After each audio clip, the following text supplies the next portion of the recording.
Hey, and welcome back to the cafe. And if you're new, welcome. I'm Corey. So today I want to cover number 1, 2, 3, and 4 of the 20-piece collage collaboration I'm doing with Lisbeth Degn. So this is really exciting for me. We had talked about this and kind of got the planning going behind the scenes while we were both doing the 100 days of collage. And it took me a really long time to get through that challenge because I had the bright idea of filming them all. So I did it, and I'm glad, and they're all here on my channel if you haven't checked those out and want to. And I have a playlist for that. I have a lot of playlists, real quick as a side note, just to make life easier on you if you're searching for something in particular. I will also create a playlist for these 20 collages as well. Now I've got to say, I did not film the making of this, nor did I film the making of number 2, because I wasn't planning on filming these. I had just gotten done with 100, right? And I was a little tiny bit burnt out, but I've decided to go ahead and film these. I'm going to film 2 a week, so you're going to get one of Lisbeth's and one of mine from, I assume she's filming all of hers. She did the first 2. I'm really guessing she's going to continue with that. And on a side note about that, Lisbeth just started her YouTube channel, and it is already taken off, and it is wonderful.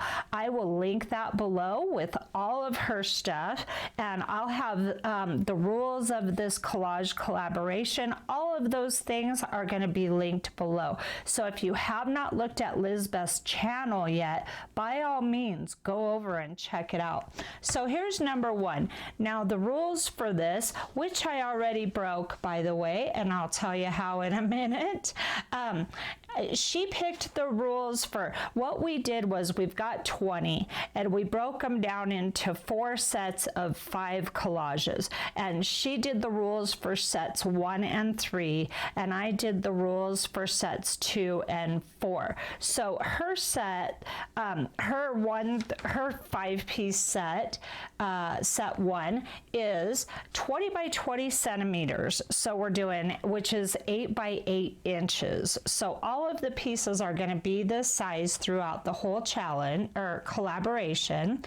And then the rules are use 3 different ochre/yellow papers of your own. Make a focal point with an egg of your choice. They can be drawings, jelly prints, illustrations from old books, or anything else. And then make some hand stitching in black.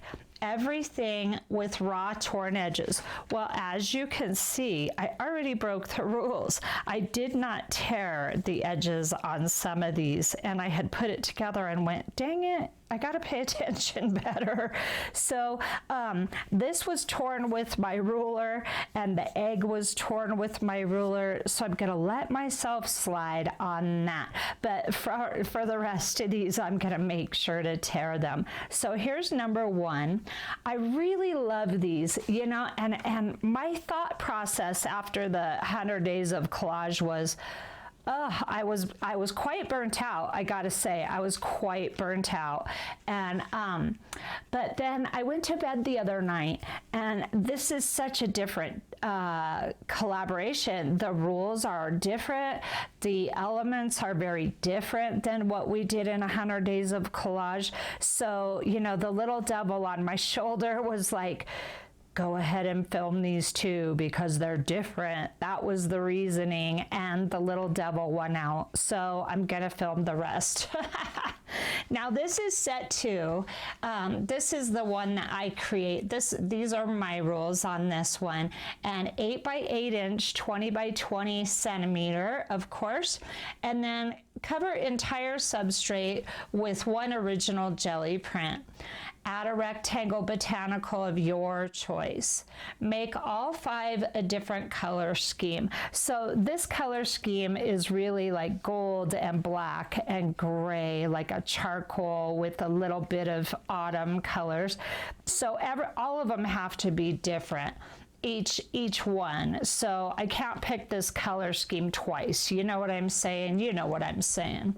And then the last thing on here is draw a stitched border in color of your choice. I absolutely love to draw stitching. I love to actually stitch. So here's my little stitching on this one, and there's the back. I love to do that, but I just as much, I love to draw stitching. So I just used a white gel pen for this, and here's number 2. So now I'm going to go ahead and make 3 and 4 on camera, and let's get into this.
So here, as you saw, I had this little mishap, and I just went ahead and did this squiggly line and then came across it to try to differentiate. And I think it's fine. It's a little screw up. I wasn't paying attention like I should have been, and it's okay though. And then I had planned on doing a couple markings here, but I really like how it came out. I think it's really fun.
So yeah, I really wanted to mention, if you're into this challenge here, all the Dogma rules are in the description box below. And if you want to show me what you're doing, I'd love to see it. If you hit me up on Instagram, that's the best place. Just tag me on Instagram, and I'll tell you what, Lisbeth, I'm sure, would agree. She'd love to see what you're up to with this, if you so choose to do it. All right, quick recap. So here's number 1. Then we got number 2. After filming 3 and 4, I'm kind of sorry I didn't film these guys, but oh well, just gotta move forward. I'm glad I changed my mind and I'm filming the rest of them. This one was really fun. I hope you enjoyed watching this one. This was a good time. I like this. Paint, collage, heal, flourish, repeat. That's what happens for me, and if I follow this formula, life is good. This is, these are the tea bags and different papers from rule set number 3, and I loved doing this. This was really fun, collaging paper together and then tearing it and using it in this way. I've got all different kinds of stuff in here, book pages, some of my hand-painted paper, text stamp, tea bag, all different kinds of stuff. And I loved doing the pen work on this one too. That was really fun. And then here's number 4. I really like the graphic stitching. I like that pop of white in here. And this is pretty colorful. I wouldn't normally work with like red and green, and really I don't think I've ever worked with the two together, but I like how this piece came out. So this is one of my, I sprayed this, and it was an eco dye paper with no leaves on it. I would use some leftover tie-dye on this. My gosh, Corey, talk. So that's what that is. And then this is distress ink paper that I made a long time ago, and then I just painted this on top. And then this is a jelly print. This is from Guyries. I have a lot of cool papers that I've made, but I also like to pull from my other papers too. And then this is one of my hand painted papers down here. I really like how this red blended in with this red up here. And then this is a little chunk of wallpaper sample. So really good time here. I loved making these. So come on back next week for 5 and 6. See you then.